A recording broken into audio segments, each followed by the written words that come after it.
नमस्ते। तो अब प्रस्तुत है मृत्युंजय का 51वां भाग। जब विकर्ण ने द्रौपदी के साथ जो अत्याचार हो रहा था उसका विरोध किया, लेकिन पूरे राज्यसभा में तो जो वातावरण था वो सब शांत बैठे थे। आचार्य महाराज सभी और दुशासन और दुर्योधन क्रूरता करते ही जा रहे थे द्रौपदी के साथ। समस्त राज्यसभा में वह अकेला विकर्ण ही उठा, यह सोचकर उसके प्रति मुझको अभिमान हुआ, लेकिन वह केवल क्षण भर के लिए ही। उसकी शिष्टता सत्य पर आधारित थी क्या? वह किसको पतिव्रता कह रहा था? उसने जिन तप्ती, वीरजा, सुदक्षिणा, देवयानी आदि विख्यात महारानियों का उल्लेख किया था, उनके चरणों में भी बैठने की योग्यता क्या इस पांचाली में थी, जिसने समाज संरक्षण के सभी रूढ़ियां ताक में रखकर एक ही देह से 5 पतियों के साथ रमण किया था? इनमें से किस महारानी ने एक से अधिक पति चुनकर पतिव्रत का महान आदर्श हस्तिनापुर में प्रस्तुत किया था? अपने स्वजनों की शारीरिक कमी पर खिलखिलाकर निर्दयता पूर्वक व्यंग उन्होंने कभी किया था क्या? कुल की ध्वजा हाथ में उठाए हर समय हीन हीन कहकर इसकी तरह उन्होंने किस वीर को ठुकराया था? पांचाली पतिव्रता नहीं है, वह वारांगना है, कुल्टा है, कलंकनी है। जैसे विशैला भुजंग फुफकार उठता हो, वैसे ही मेरे भीतर का सारथी बौखलाकर उठ खड़ा हुआ।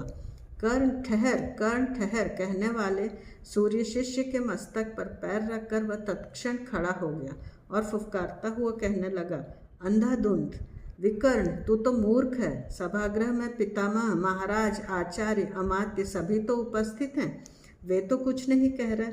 यह जानकर भी तू गला फाड़ फाड़ कर ऐसे चिल्ला रहा है जैसे धर्म की धुरी अकेले तेरे ही कंधे पर हो। पतिव्रता पतिव्रता कहकर तू बार बार चिल्लाकर जिसका उल्लेख कर रहा है वह कदापि पतिव्रता नहीं है। एक ही देह से 5 पतियों से रमण करने वाली पांचाली विलासिनी है, कलंकनी है, वारांगना है, कुल्टा है। ऐसी स्त्री 5 की अपेक्षा 105 पति ही पसंद करती है। दासी की इतनी लज्जा तो होती है कि वस्त्र पहने रहती है, उसमें विनम्रता होती है, लेकिन उल्टा में यह सब नहीं होता। दुशासन, वह सभा में सवस्त्रा आई तो क्या और विवस्त्रा आई तो क्या, एक ही बात है। लज्जाहीन कुल्टा की लज्जा का हरण ही क्या होगा? विकर्ण, जो तुम्हें ज्ञात नहीं है उसमें टांग मत अड़ाओ, नीचे बैठो। दुशासन, आज तक जो पांडवों की असमर्थ कटी से लटका रहा है वह सांवला खड्ग वस्त्र की म्यान से बाहर खींचो। यह था प्रतिशोध। प्रतिशोध मन की प्रमुख क्रिया नहीं है, यह केवल प्रतिक्रिया है। जो 2 मनों के स्वाभिमान के वलय एक दूसरे को काटने लगते हैं, तभी प्रतिक्रिया की विकर्ष रेखाएं निर्मित होती हैं।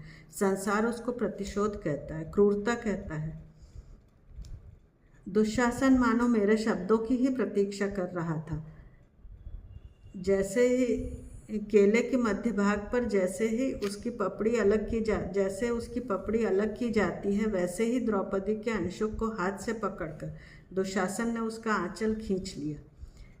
यज्ञ कुंड की अग्नि बन जाओ और इस याज्ञ सेना को उसमें दग्ध करके उसके जीवन यज्ञ की समाप्ति की तप्त राख इन अंधे अधमों के मुंह पर पोत दो। द्रौपदी चिल्ला उठी, मेरे इन असहाय अश्रुओं को कि यमुना में बाढ़ में इन कामुकों के मदान्ध मस्तक तब तक डुबो रखो जब तक इनके प्राण न निकल जाएं। मेरी इन उष्ण श्वासों से कुरुकुल के सघन अरण्य में छिपे हुए इन विषैले सांपों को भस्म कर दो। मातृत्व के महत मंगल मंदिर के महाद्वार पर मस्तक झुकाने वाले अपने तेजस्वी विष्णुकुल की लज्जा क्या तुम में है अभी? यदि इस विश्व का विसर्जन घनघोर काले अंधकार में ही करना चाहते हो तो आज ही सूर्य का महाद्वीप अपनी फूंक से बुझा दो और कौरवों की इस श्यामा दासी को उस अंधकार में डुबो दो। नहीं तो फिर दौड़ो, यमुना की गरजती हुई लहरों पर दौड़ते आओ। आकाश की नीली छत पर से, पाताल की अनंत रिक्तता से आवेग से वह वक्ष पीटने लगी। श्री कृष्ण, मधुसूदन, धरती बनकर बीच से फटकर इस अभागिन पांचाली को अब उदरस्त कर लो। यज्ञ कुंड की अग्नि बन जाओ और इस याज्ञ सेना को उसमें दग्ध कर दो। उसके आक्रंदन से मेरे कानों के कुंडल क्षण भर थरथरा उठे। आंखों के सामने काली लहरों का प्रचंड सागर खौलने लगा। समुद्री पवन जैसे दुशासन को उसका विलाप पक्षिणी की चिचियाहट जैसा लगा। केले के वृक्ष को जड़ से उखाड़ने के लिए उतावले झंझावत की तरह वह हाथों से पकड़े हुए आंचल को एक और सरासर खींचने लगा। उसकी देह पर अंशुक के 2 ही पर्त शेष रह गए थे और मेरा मन अपनी ही विवशता से तिलमिला उठा, जैसे किसी ने उसको हिमालय के शिखर से धकेल दिया हो। मन की गुफा में भीतर छिपने के लिए आंखें भींचकर मैं इधर उधर दौड़ने लगा। मुझे लगा जैसे वृषाली खड़ी है वहाँ। वृषाली, हाँ वृषाली ही, एकाकी रजस्वला सुस्नात वृषाली, अंगराज अंगराज कहकर चीखने वाली विवस्त्रा वृषाली। पांचाली के स्थान पर वृषाली को देखकर मैंने तत्क्षण आंखें खोली। खुली जागृत आंखों के आगे भी पांचाली और क्षण में वृषाली दिखाई देने लगी। पांचाली, वृषाली, विवस्त्रा पांचाली, वाह विवस्त्रा वृषाली, वृषाली, आह उसके शरीर को वस्त्र से ढक देना चाहिए। कंधे पर पड़ा उत्तरीय हाथ में लेकर मैं पुनः आसन से उठा।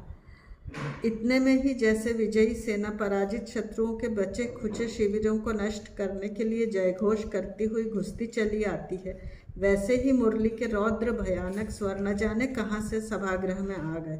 उसके बाद ही सहस्त्रों वाद्यों की हृदयभेदी मिश्रित ध्वनि गूंज उठी। मुझको राजसूय यज्ञ की याद आ गई। क्या हो रहा था यह मेरी समझ में नहीं आ रहा था। मानो मेरी सारी बुद्धि को काट मार गया। वाद्यों के स्वरों से सबके मन कांप उठे। ये आवाज़ें कहाँ से आ रही थी? आकाश से, पाताल से या 10 दिशाओं से? कोई कुछ भी समझ नहीं रहा था। छत में प्रकाश के लिए बनाए गए थाली जैसे गोल छिद्र से एक प्रकाशपुंज सीधे भीतर आया और पांचाली के समस्त अंग पर फैल गया। उसको देखते ही मुझको सुदर्शन का स्मरण हो आया। श्री कृष्ण की नीलवर्णी आकृति आंखों के आगे खड़ी हो गई। क्या होगा अब? दुशासन का शिशुपाल और मेरा भी।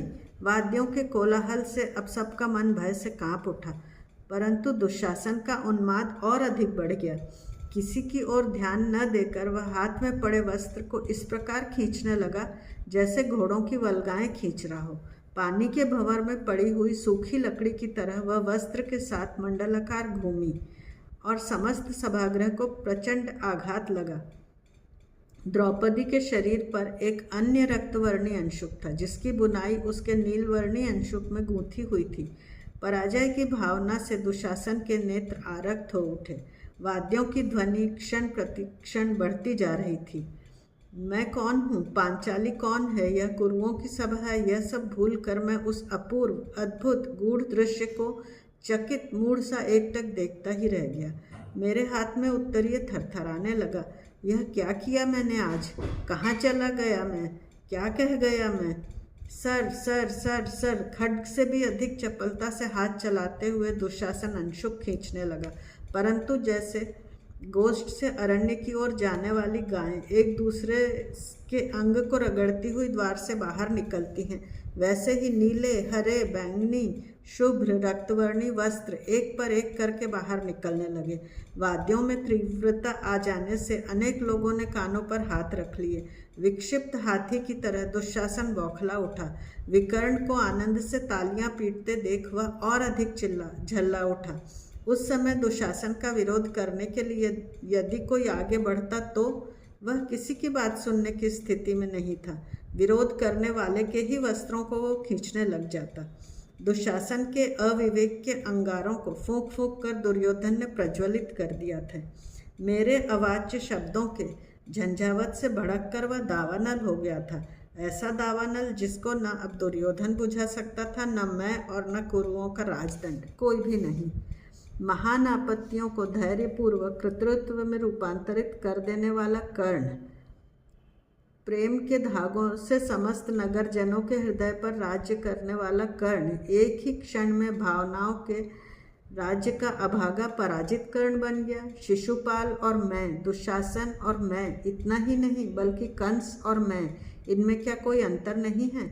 यह सोचकर पहली बार मेरी आंखों में आंसू आ गए। राजसभा में आए मेरे जीवन के प्रथम आंसू। उनमें करुणा नहीं थी, भीति नहीं थी, याचना नहीं थी, परिणाम के भय से थरथर कांपने वाला पश्चाताप भी नहीं था। प्राणपण से जीवन भर हृदय से लगाए हुए आदर्श नीतियों को हृदय पर रखकर अंशुकों के ढेर में सूर्य शिष्य कर्ण की काया खोजते हुए गंभीर मन के बांध को तोड़कर आई हुई वेदना और यातना की वह एक तीव्र लहर थी। अश्रु बिंदु के रूप में वह पीड़ा साकार हो उठी थी, वह भी सूतपुत्र कर्ण की आंखों में। सूर्य शिष्य के लिए सूतपुत्र की आंखों में आंसू। क्षण भर के लिए एक ही विचार तैर गया, यदि मैं सूतपुत्र न होता तो कैसा रहा होता मेरा जीवन? श्री कृष्ण जैसा? क्यों नहीं, हो भी सकता था। धन्यवाद।